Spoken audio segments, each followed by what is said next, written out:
Bueno, vayamos juntos a Nehemías capítulo 11. Nehemías 11, y mientras lo encuentran, tengamos una oración. Padre, esta tarde venimos a unos pasajes oscuros del Antiguo Testamento. Confiamos que toda la escritura es inspirada por ti y, y lo miraremos en el capítulo de Nehemías 11. Así que estamos emocionados esta noche, Señor, para ver las verdades que tienes y te pedimos que nuestras mentes y nuestros corazones lo reciban y nuestras almas estén ansiosas y nuestras vidas sean cambiadas y sean más conformadas a la gloria de Cristo, más conformadas a su semejanza. Así que esta tarde, Señor, oramos que tú nos hagas cada vez más como Cristo, nos hagas más obedientes y que nos cambies más y más hacia su imagen. Lo oramos en el nombre de Cristo Jesús. Amén. Estamos en Nehemías 11. Pero quiero hablarles acerca del libro de Isaías y regresaremos a Nehemías. El libro de Isaías es un libro muy glorioso y hemos estado mucho en Isaías. Es uno de mis libros favoritos, como pueden saber, y muy claramente el libro de Isaías se repite a sí mismo en su predicción de que Dios exiliaría a su pueblo para su fidelidad al pacto y que Él también los traería a casa. Isaías 40 se aparta de los capítulos de juicio duro y difícil del capítulo 1 al 39 para comenzar. Consuelen a mi pueblo, dice su Dios. Y él explica que la disciplina será completada y que la gracia de Dios brillará una vez más sobre su pueblo y ellos volverán a casa.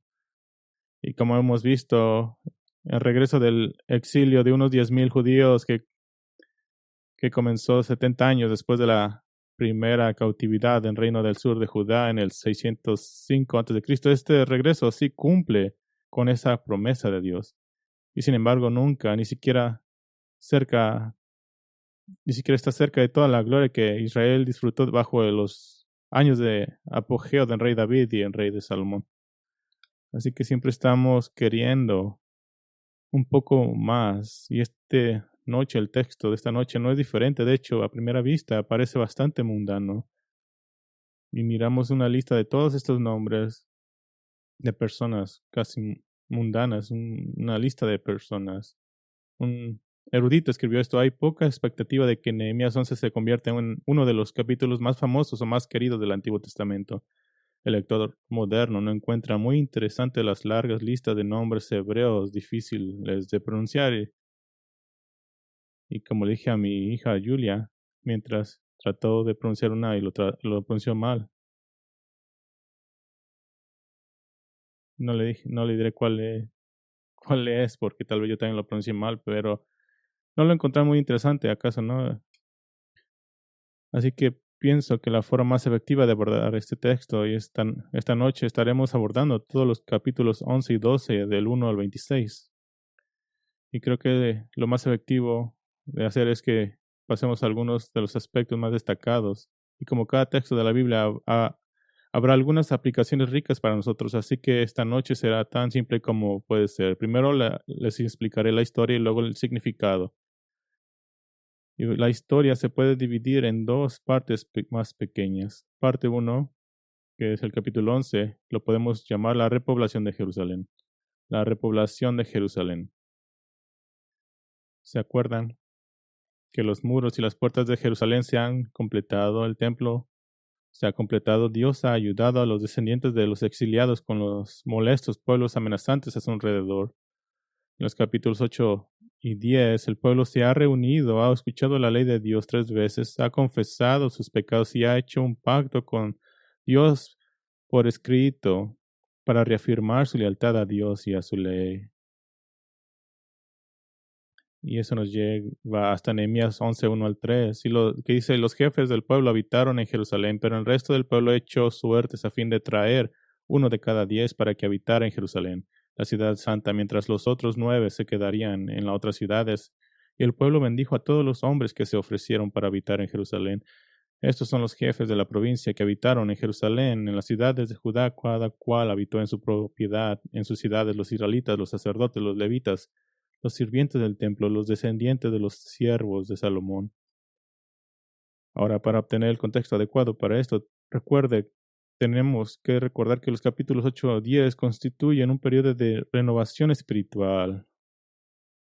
Pero situacionalmente Jerusalén no ha sido establecida. De hecho, esto nos lleva hasta el capítulo 7, y si quieren ir ahí al principio del capítulo 7, porque esto es donde nos deja capítulo 7:4, versículo 7:4. Y hablando de Jerusalén, la ciudad, dice, la ciudad era espaciosa y grande, pero el pueblo dentro de ella era poco y no habían casas reedificadas. Entonces mi Dios puso en mi corazón reunir a los nobles, a los oficiales y al pueblo para que fueran inscritos por genealogías, y encontré el libro de la genealogía de los que habían subido primero y hallé escrito esto en él. Y da esta lista en el capítulo 11 que corresponde a la lista del capítulo 7. Son básicamente las mismas. Los funcionarios en el capítulo 11, los gobernantes ya vivían en Jerusalén, pero la gente echó suertes para traer a uno de cada 10 hombres, según la voluntad de Dios, para que uno de cada 10 hombres y sus familias para que vivieran en Jerusalén. Y el versículo 2 dice que estos fueron escogidos libremente, y ellos libremente se ofrecieron para vivir allí. Todo el pueblo los bendijo. ¿Por qué? Bueno, el habitar en Jerusalén era principalmente para proporcionar defensa. Ese era el punto de estar ahí. Estos hombres serían los primeros en lidiar con cualquier ataque a Jerusalén. Así que se ofrecieron como voluntarios para hacer la primera línea de defensa. En el principio del versículo 4, enumera algunos de los descendientes de Judá y de Benjamín que vivirían y protegerían la ciudad. Y comienzas a hacerte a la idea de que esta lista es una lista de personas importantes de la realeza judía, por así decirlo. En particular, hay un énfasis en Judá y los hijos de Jacob, que es hijo de Jacob. Era del linaje escogido de Cristo y había sido reconocido por Jacob como legalmente el primogénito debido a los pecados de sus hermanos mayores, Simeón y Leví. Pero Judá tuvo 3 hijos. Dios mató a 2 de ellos porque eran malvados y dejó a uno, a Sela. Entonces recuerdas el pecado de Judá al estar con su ex nuera Tamar, quien se había disfrazado de prostituta para tener hijos dentro de la línea de Judá. En muchos sentidos fue más justa que Judá porque ella se preocupaba por continuar el linaje escogido, aunque su método fue impío, y el resultado de su unión fueron gemelos, Fares y Sera o Sira. Así que ahora la importante familia de Judá tenía 3 familias o 3 clanes, la de Sela, Fares y Sera. El versículo 4 enumera a los descendientes de Fares, que dice: de los hijos de Judá, Ataías, hijo de Usías, hijo de Zacarías, hijo de Amarías, hijo de Cefatías, hijo de Mahalaleel, de los hijos de Fares. Versículo 5, al final dice, casi al final dice Masaía, hijo de Baracug, hijo de Col Osel, Asaías, hijo de Abías, hijo de Joriab, hijo de Zacarías, hijo de Siloní. Ahora, Siloní casi regularmente debería ser selenita, y algunos textos tempranos del Antiguo Testamento lo tienen así. Y que del clan de Sera, en el versículo 24, tenemos a Petatías como representante del rey, una especie de enlace entre el pueblo y el rey de Persia, y quien es el descendiente de Sera. Así que Judá es el linaje escogido de Jacob, y Nehemías se asegura de mencionar que esta línea ha sido bien preservada y bien representada. Entonces llegamos a los hijos de Benjamín, comenzando en el versículo 7. Y ellos obtienen prominencia porque los hombres benjamitas son puestos al mando de Jerusalén. Versículo 9 dice: Joel, hijo de Sicri, era su superintendente, y Judá, hijo de Senua, era segundo en el mando de la ciudad. Esto es importante porque Jerusalén está técnicamente en los límites de la tierra dada a la tribu de Benjamín.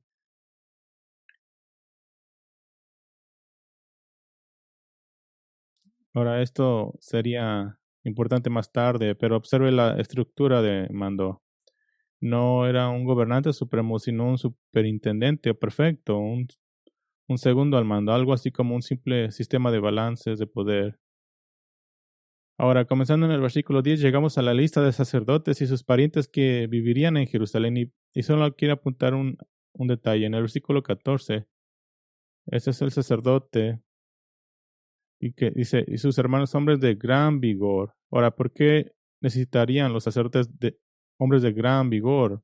Bueno, era parte de la fuerza voluntaria para proteger Jerusalén. El resto del versículo 14 dice que su comandante era Sabdiel, el hijo de Gedolim.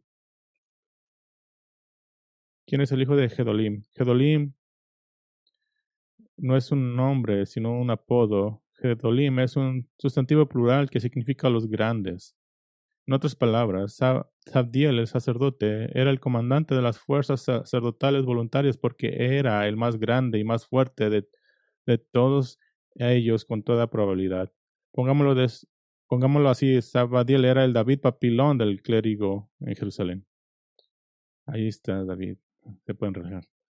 Él era el sacerdote más alto, pero también es uno que tenía una espada. Y de hecho, volviendo al versículo 6, todos los descendientes de Fares son llamados 468 hombres fuertes, la misma razón para protección. Así que habían cientos y cientos de soldados protegiendo Jerusalén, protegiendo el templo, protegiendo la ciudad entera.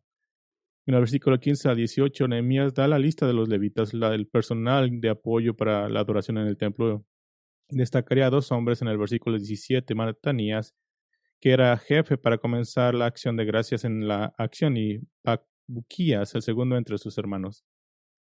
Ambos eran descendientes del gran salmista Asaf y estaban a cargo de los cantores del templo. Y al final, comenzando en el versículo 19, 172 porteros y sus familias, y esto es importante, ellos eran la primera línea de defensa. Si alguien iba a atacarlos, ellos eran los primeros en morir, los primeros en retener al enemigo. Y eran la primera línea de defensa. Y Nehemías hace una declaración resumida acerca de todos los demás. Dice en el versículo 20, el resto de Israel, de los sacerdotes y de los levitas, estaban en todas las ciudades de Judá, cada uno en su heredad. Y del versículo 25 al 35, Nehemías enumera los pueblos y ciudades específicas en la que los descendientes de Judá y los descendientes de Benjamín vivieron por primera vez. Y según la ley, los levitas estaban dispersos entre ellos, ya que su deber era servir a las otras tribus. Así que esa es la parte primera, la historia contenida en el capítulo 11, la repoblación de Jerusalén. Ahora, la parte 2 está contenida en el capítulo 12, del 1 al 26, y estos son los sacerdotes y los levitas después del exilio. Los sacerdotes y levitas después del exilio. Capítulo 12 proporciona una revisión de los sacerdotes y levitas que vinieron con Zorobabel y Jesué, el sumo sacerdote en el momento del regreso original. Así que estamos regresando un poco en el tiempo. Y los sacerdotes y sus descendientes se enumeran en el versículo 1 al 7. Y los levitas se enumeran de nuevo en el versículo 8 y 9, señalando de nuevo el liderazgo musical de Matanías y Bacuquías, que estaban encargados de los cánticos de acción de gracias. Interesante nota aquí. Versículo 9 dice que Buquías y sus hermanos, dice, estaban frente a ellos en su ministerio respectivo. ¿Qué quiere decir eso? Que estaban frente a ellos. La traducción es que habían dos coros de levitas, uno dirigido por Matanías y el otro por Buquías. ¿Por qué dos coros? Bueno, en la siguiente sección del capítulo 12, que viene la siguiente semana, es la dedicación y la celebración del muro de Jerusalén. Y el versículo 31 relata dos grandes coros que se paran en la cima de los muros para cantarse el uno al otro una canción antifonal, acompañados por una orquesta. Ellos estaban liderando a esos grandes coros y orquestas. En el capítulo 12, de 10 al 11, obtenemos detalles de la sucesión interrumpida de los sumos sacerdotes, hombre de Dios, desde Josué hasta varias generaciones. Hay algunos desafíos detallados con esta lista en el que al menos un nombre se deja fuera de la genealogía en el versículo 10, que no era algo infrecuente, y otro nombre que fue agregado en el versículo 22. Este es un detalle que es importante y es muy fácil de explicar. Esto se explica fácilmente por la probabilidad de que dos de los hombres enumerados, Jonatán y Joanán, son probablemente hermanos, ambos hijos de Joada. Pero el punto principal de esta lista es mostrar cuán seriamente Israel está tomando al sacerdocio en general y el sumo sacerdocio en particular.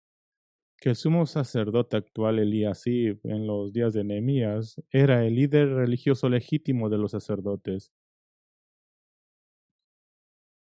Y para dejar claro este punto, los jefes de las familias sacerdotales se enumeran en detalle en el versículo 13 al 21, mostrando que el liderazgo sacerdotal ha permanecido ininterrumpido durante los 90 años desde que habían regresado originalmente.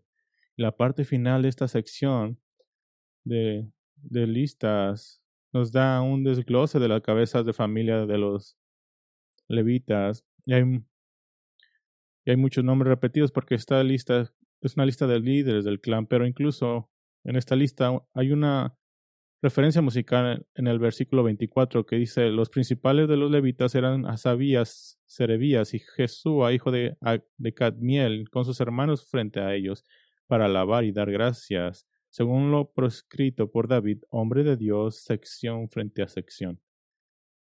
El rey David dio el mandamiento original de formar el cuerpo musical para darle a Dios alabanza continua. Y, y esto es una frase muy interesante, sección frente a sección. Dice, los cantantes debían estar sección frente a sección, que aparentemente habían turnos y el cántico de alabanza de Dios era un evento regular, que estaban reformando un templo santo en una ciudad santa que debía dedicarse para su alabanza todos los días. ¿Te puedes imaginar caminar en las calles de Jerusalén y escuchar cantar a los coros en varios momentos del día, cantando y magnificando a Dios como algo normal? ¿Qué día tan glorioso sería eso? Sabiendo que Dios había traído al menos un remanente de su pueblo a casa. Esa es la historia, pero ¿cuál es el significado? Bueno, estos capítulos tal vez se miren mundanos, pero hay mucho que podemos sacar de eso y quiero darles algunos principios que pueden ser beneficiosos para nosotros y tratar de juntar los tiempos de Nehemías con los de nuestros. Hay varios principios y los quiero llevar a una dirección. El primer principio es que fue el pueblo santo que hizo a la ciudad santa. Fue el pueblo santo el que hizo a la ciudad santa. En Nehemías 11:1 dice que los oficiales vivían en Jerusalén, en la ciudad santa. Nehemías 11:18 dice, todos los levitas en la ciudad santa eran 184, porque era una ciudad santa. Bueno, el capítulo 11, donde Jerusalén ahora va a estar completamente ocupada, esto solo viene después del capítulo 8, capítulo 9 y capítulo 10, la lectura de la ley, la convicción, la lectura por segunda vez, y la convicción del pueblo, la confesión del pueblo, la reafirmación del pacto del pueblo, la oración del pueblo. En otras palabras, Nehemías 7, 4 y 5 dice que la ciudad estaba vacía y tenía que estar ocupada, y se ocupó todo el versículo 8, 9 y 10 para consagrarla y santificar a las personas dignas para vivir en una ciudad santa. Tenían que estar equipados para habitar la ciudad santa de Dios. Y te das cuenta que destacamos a los guardianes, reporteros de la ciudad, hombres de valor y hombres fuertes que tenían la tarea de mantener la ciudad segura.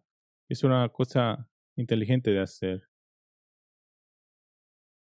Muchos cientos de hombres listos para pelear, pero la mejor salvaguarda para la ciudad era la santidad y la lealtad al pacto por parte de la gente. Porque ¿qué fue lo que los llevó en problemas? ¿Qué los llevó al exilio? ¿Qué provocó que fueran conquistados? Era su pecaminosidad. Así que la forma más importante de guardar la ciudad no eran teniendo hombres de valor, sino viviendo vidas santas como mujeres, niños, viviendo en la ciudad y a su alrededor. Es así del mismo modo es en la iglesia, que es la cosa que cuida a la iglesia. La santidad es la mayor salvaguardia para la iglesia. No el ser relevante. ¿A quién le importa ser relevante? No el tratar de complacer al mundo y ciertamente no el tratar de ser como el mundo. La seguridad de la iglesia depende de su santidad.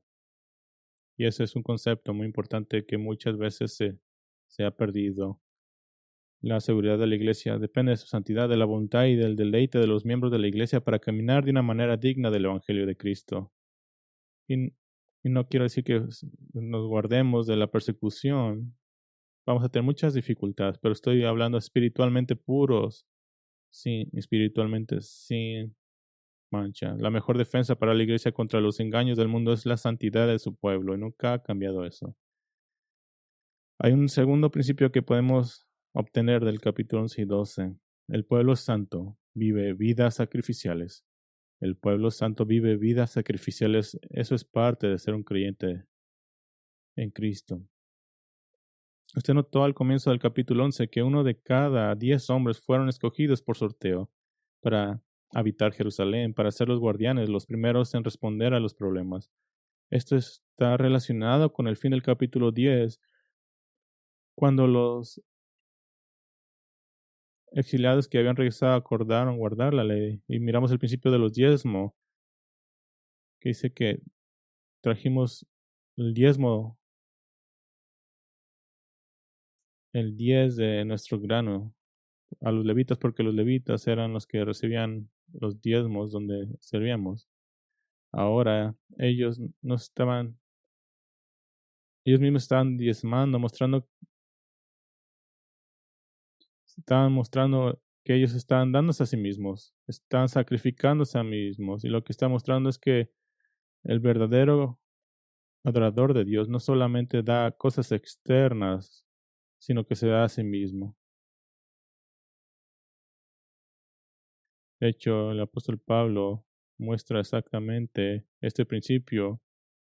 Se lo dio a los principios a la iglesia de Macedonia y los alaba porque se dieron primero al Señor. Según Corintios 8:3 dice, porque yo testifico que según sus posibilidades y aún más allá de sus posibilidades dieron de su propia voluntad. Esto pasó cuando hicieron la colecta para Jerusalén. Dice, suplicándonos con muchos ruegos el privilegio de participar en el sostenimiento de los santos. Esto es fenomenal. Esto es como alguien aquí levantando su mano al final del servicio y diciendo, ¿podemos pasar la ofrenda una vez más? Suplicándonos. Y esto no como lo habían esperado, sino que primeramente dice, se dieron a sí mismos al Señor y luego a nosotros por la voluntad de Dios. ¿Por qué estaban tan generosos? ¿Por qué están suplicándole a Pablo de ser parte de esta contribución en Jerusalén? Porque primero se dieron a sí mismos. Ellos estaban exactamente en el espíritu de Romanos 12, que dice, por tanto, hermanos, les ruego por la misericordia de Dios que presenten sus cuerpos como que sacrificios vivos, santos, aceptable a Dios, que es el culto racional de ustedes. La gente santa vive vidas sacrificiales. Hay otro principio que podemos obtener de estos dos capítulos, y eso es que la música de adoración vuelve a contar la verdad de las escrituras. La música de adoración vuelve a contar la verdad de las escrituras. Nótese que hay un gran énfasis en la adoración de la música a lo largo de esta lista de personas. Y hay una mención interesante del rey David, pero aquí hay un hecho trivial. David no es referido como rey, no se le refiere a él como rey. De hecho, se le describe mucho más en el papel de profeta, capítulo 12:24. David es descrito como el hombre de Dios. Ese es un título técnico para un profeta, alguien que recibe revelación por Dios. Y David es un profeta, preguntar así, tienes que simplemente al leer los salmos puedes verlo. En el 12:36 dice, con los instrumentos musicales de David, el hombre de Dios. 12:37 dice, la ciudad de David y la casa de David. 12:45 dice, las responsabilidades de los porteros y de los cantores según el mandamiento de David. 12:46 dice, en los días de David y Esab, en tiempos antiguos había directores de los cantores, cánticos de alabanza e himnos de acción de gracias a Dios. En otras palabras, todas las referencias a David se refieren a su papel como profeta, hombre de Dios, receptor de revelación, en relación con la adoración de la música. Y esto pasa 6 veces. De hecho, la referencia más abierta a David como profeta de Dios en relación con la adoración musical de Dios se encuentra en Segunda de Crónicas 29:25. No tienen que ir ahí, pero simplemente escuchen esta conexión. David como profeta. Dice, luego Ezequías situó a los levitas en la casa del Señor con címbalos, con arpas y con liras, conforme al mandamiento de David y de Gad, el vidente del Señor, y el profeta Natán, porque el mandamiento procedía del Señor por medio de sus profetas. ¿Cuáles profetas? David, Gad y Natán. La conexión es clara y la lección es aún más clara para nosotros en la iglesia. La música de adoración está vitalmente conectada con la verdad. Eso es lo que es la música de adoración. Simplemente porque la música se toca dentro de un edificio de la iglesia no quiere decir que es de adoración. Debe estar conectada claramente con la verdad. Y este énfasis es obvio. Gente santa en una ciudad santa deben cantar cantos santos. Y los cantos santos solo son tan santos como ellos reflejan con precisión la palabra revelada de Dios. Eso es un principio muy claro al cual nosotros nos aferramos y consideramos preciado hoy en la iglesia aquí. Déjeme darle una cuarto principio. La santidad permanente solo es posible a través de Cristo. La santidad permanente solo es posible a través de Cristo. Toma todo el capítulo 8, 9 y 10 para purificar al pueblo de Dios a través de la palabra de Dios. Convicción masiva de pecado, confesión de pecado, oración, firmar un acuerdo de lealtad con el pacto. Pero todos sabemos que no puede durar y no va a durar. Que mientras que en los días posteriores a ese tremendo tiempo de preparación espiritual, fueron un pueblo purificado. Esa pureza siempre fue temporal y siempre terminó degradándose. ¿Por qué? Porque el problema central no fue abordado.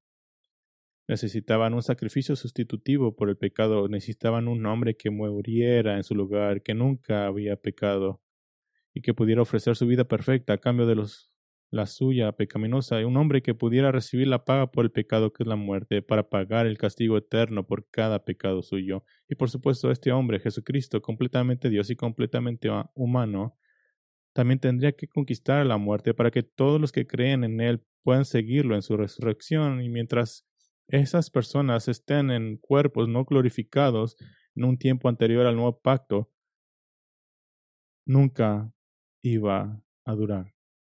Nunca iba a durar. Incluso este glorioso repoblar de Jerusalén no era el reino venidero del Mesías. No era la gloria venidera del nuevo pacto. De hecho, hay un par de pistas importantes en estos 2 capítulos que deliberadamente alejan al lector de que cualquiera confunda este evento con la culminación final de las promesas de Dios para restaurar a Israel. Aquí está la primera pista.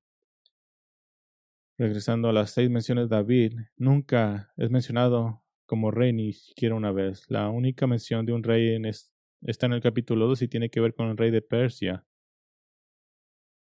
Que estos capítulos van muy lejos para dar claro que no hay un rey en Israel. Pista número 2 es que nunca ves un líder supremo en este tiempo después del exilio. Incluso Nehemías, el gobernador, no es un líder supremo. Y en 3 casos diferentes, Dios asegura de hacerle saber al lector que no hay rey en Israel. Y lo mejor que pueden hacer en ausencia de un rey perfecto y benevolente es tener múltiples líderes con un equilibrio de poderes. Capítulo 12:1, Zorobabel y Josué aparecen como los líderes. En el 12:26, Esdras y Nehemías aparecen como los líderes. En ambos capítulos 11 y 12, Matanías y Babuquías son los co-líderes de los músicos. Y un bono aquí. Los líderes de Jerusalén tenían un líder y un segundo en comando. Siempre hay 2. Siempre hay más que uno. No hay un líder supremo. no hay rey. Así que por lo tanto, hay una pluralidad de líderes que es la mejor forma de liderazgo hasta que tengamos un monarca benevolente y bueno reinando el mundo.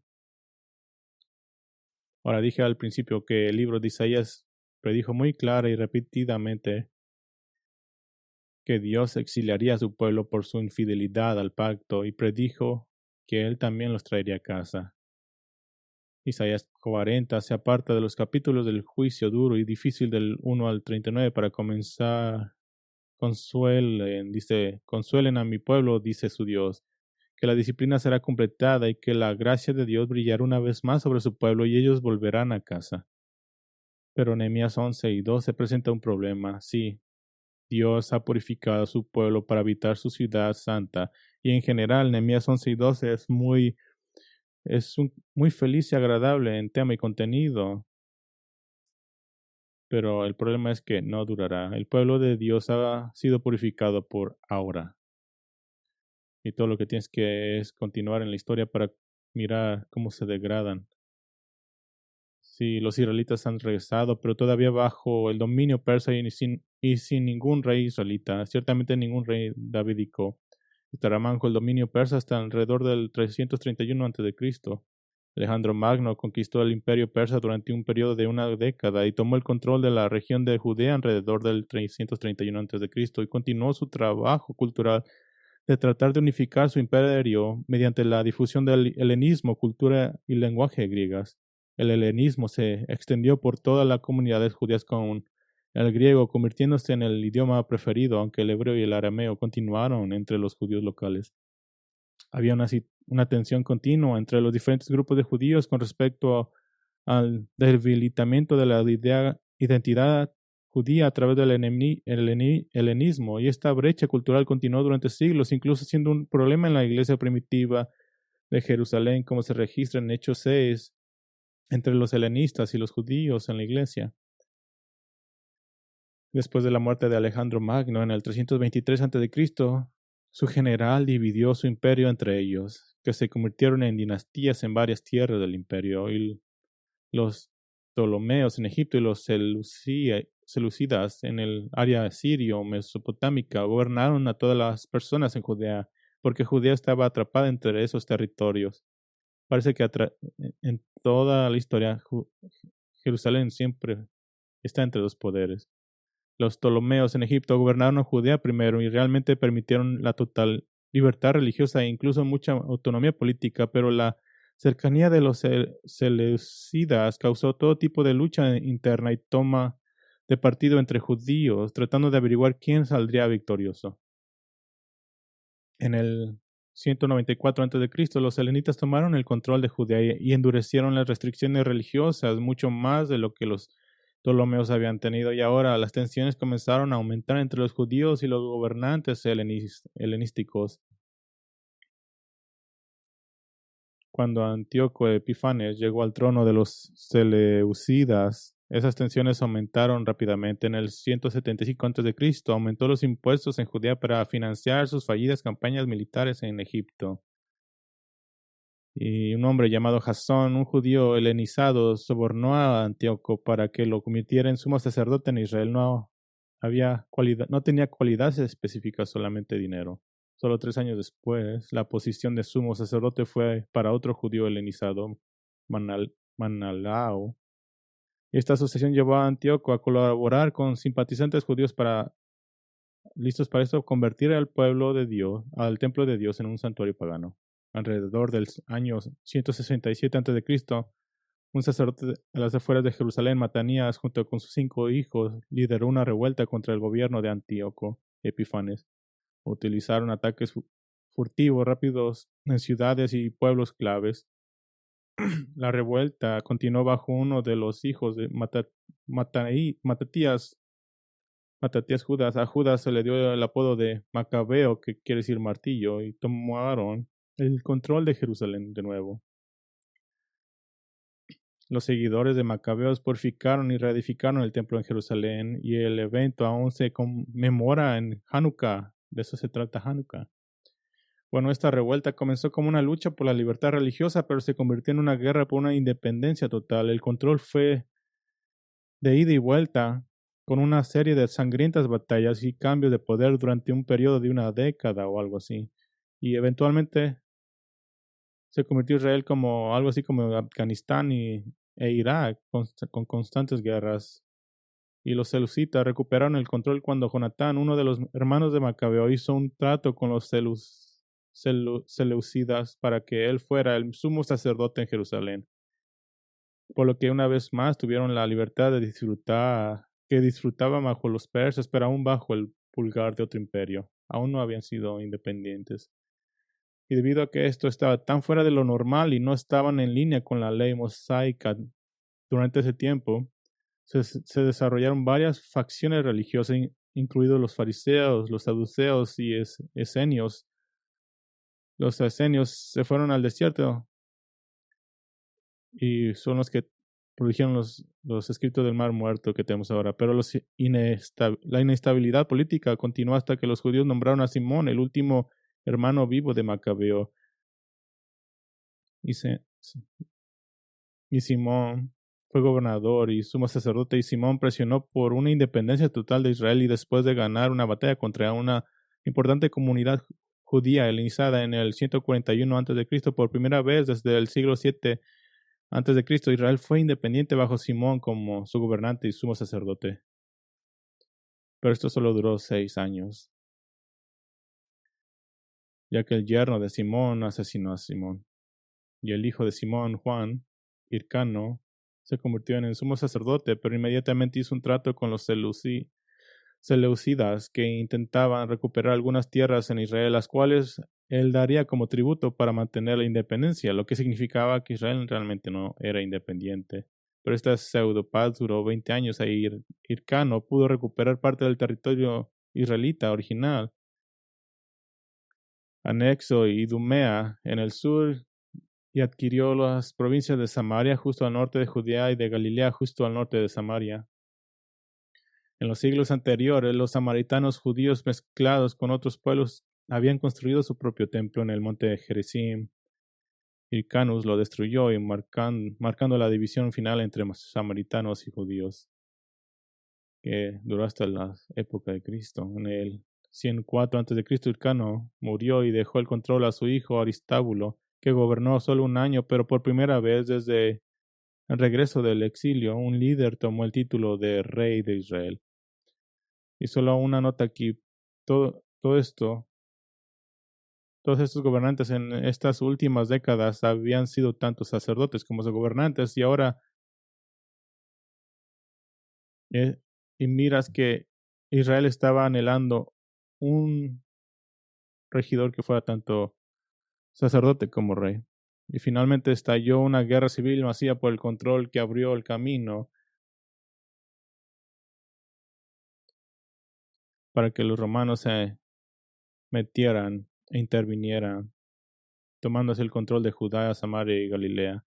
Y usando reyes y gobernantes títeres en Israel, Roma continuó en el poder, no como los persas, que gobernaron desde la distancia de cientos de millas, sino con una presencia visible de gobernadores y soldados romanos,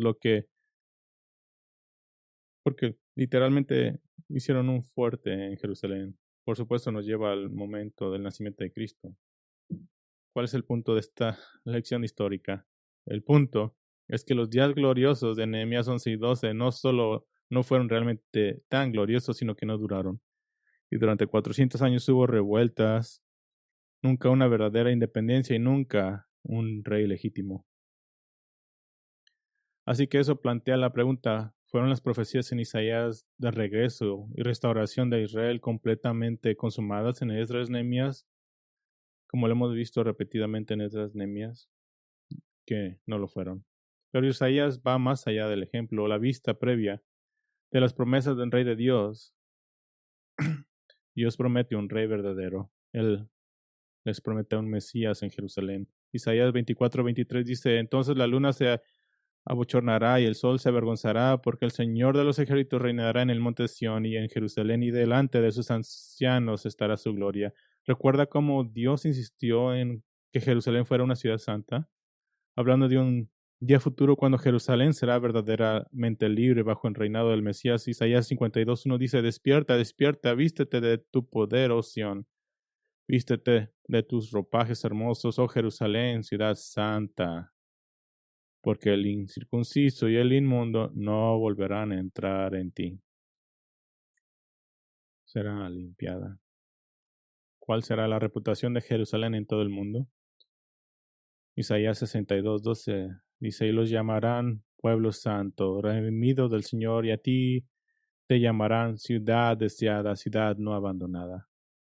Y escucha, todo esto es solo en el reino milenial. Aquellos que se niegan a adorar a Dios no se les permitirá entrar en la ciudad santa. Y de hecho, llevándonos una era más allá al estado eterno final, a la nueva Jerusalén. Escucha lo que dice Apocalipsis 21:22. Dice: no vi en ella templo alguno, porque su templo es el Señor. Dice: jamás entrará en ella nada inmundo, ni el que practica abominación y mentira, sino solo aquellos cuyos nombres están escritos en el libro de la vida del Cordero. Y recuerdas las canciones de acción de gracias que debían de continuar, que podías caminar en la ciudad y escuchar los cantores, las orquestas tocando para la gloria de Dios. Eso se esfumó muy rápido cuando se corrompió el sistema del templo. Pero cuando Cristo regrese, Isaías 51:3 dice: ciertamente el Señor consolará a Sión, consolará todos sus lugares desolados, convertirá su desierto en Edén y sus lugares desolados en el huerto del Señor. Gozo y alegría se encontrarán en ella, la acción de gracias y voces de alabanza. Que el canto volverá. ¿Y qué tal los porteros, los guardias que vigilaban los enemigos? Isaías imagina a los atalayas de Jerusalén ahora viendo venir a alguien más. Isaías 52:8 dice: una voz, tus centinelas alzan la voz, a una gritan de júbilo, porque verán con sus propios ojos cuando el Señor restaure a Sión. Y Isaías 62:11 dice: el Señor ha proclamado hasta los confines de la tierra, digan a la hija de Sión, tu salvación viene, tu galardón está con él, y delante de él su recompensa. Hay aquellos que aún dirían, aquellos particularmente que creen que el reino de Cristo está pasando ahora, dirían que toda la restauración de Israel ya han pasado y pasaron en el exilio o después del exilio. Tenemos otra gigante pista enfrente de nuestras narices, que este regreso del exilio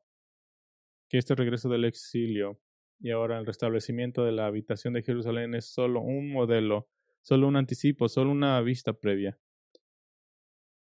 Y para ir a esta pista que está delante de nosotros, tenemos que tener un recordatorio histórico. El hijo de Salomón, Roboam, no pudo mantener unido el reino.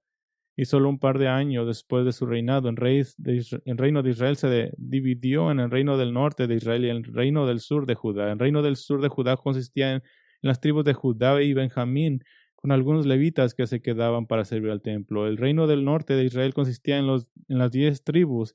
Ahora, ¿qué sucedió con las tribus de Rubén y Simeón, e Isaacar, Zabulón, Manases, Efraín y la media tribu de José y Neftalí y Gad y Aser y Dan? ¿Qué pasó con ellos? El reino del norte rápidamente abandonaron la fe de Jehová para ir ante sus ídolos.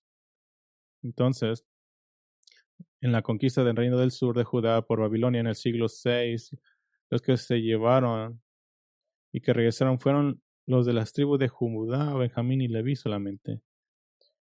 Y es todo lo que vemos en Nehemías 11 y 12, y esos miramos, hay un hoyo, hay una tristeza, donde quieres preguntar: ¿y qué tal los demás hermanos? ¿Qué tal esas 10 tribus? ¿Dónde están? ¿Dónde están las otras 10 tribus? ¿Acaso se perdieron en la historia? Bueno, Isaías cuenta una historia más grande, es por inferencia, no lo dice. En Isaías 43:5, no temas, porque yo estoy contigo, del oriente traeré tu descendencia y del occidente te reuniré. Isaías 49:6 dice, poca cosa es que tú seas mi siervo para levantar las tribus en plural de Jacob y para restaurar a los que quedaron de Israel. Isaías 40, versículo 11 dice, como pastor apacentará su rebaño, en su brazo recogerá los corderos, en su seno los llevará, guiará con cuidado a las recién paridas. En Isaías 54:7 dice, por un breve momento te abandonaré, pero con gran compasión te recogeré. Isaías 35:10 dice, volverán los rescatados del Señor, entrarán en Sión con grito de júbilo, con alegría eterna sobre sus cabezas, gozo y alegría, alcanzarán y huirán la tristeza y el mundo. Y Ezequiel 47:13 dice,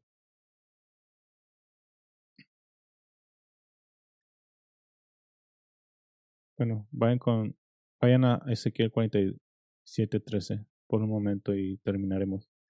Ezequiel 47:13. Ahora, Ezequiel 47:13 es la gloriosa descripción del reino venidero. La descripción del nuevo templo estará en Jerusalén durante el reinado de Cristo, una descripción de toda la tierra, sus límites, una descripción de los líderes. Ezequiel 47:13 dice, así dice el Señor, es el tiempo del milenio. Ezequiel 47:13 dice, así dice el Señor Dios, estos serán los límites según los cuales repartirán la tierra por heredad entre las 12 tribus de Israel. Vayan a Ezequiel 48:31. Ezequiel 48:31. Esta es una descripción de la ciudad de Jerusalén. Ezequiel 48:31. Las puertas de la ciudad llevarán los nombres de las tribus de Israel, 3 puertas al norte, la puerta de Rubén, una a la puerta de Judá, otra a la puerta de Leví, otra al lado oriental 4,500 codos y 3 puertas. La puerta de José, una, la puerta de Benjamín, otra, la puerta de Dan, otra, al lado sur 4,500 codos por medida y 3 puertas, la puerta de Simeón, una, la puerta de Sacar, otra, la puerta de Zabulón, otra, y al lado occidental 4,500 codos, sus 3 puertas, la puerta de Gad, una, la puerta de Aser, otra, la puerta de Neftalí, otra. La ciudad tendrá 18,000 codos en derredor, y el nombre de la ciudad desde ese día será El Señor está allí. Cuando Dios hace promesas, Él mantiene cada una de ellas.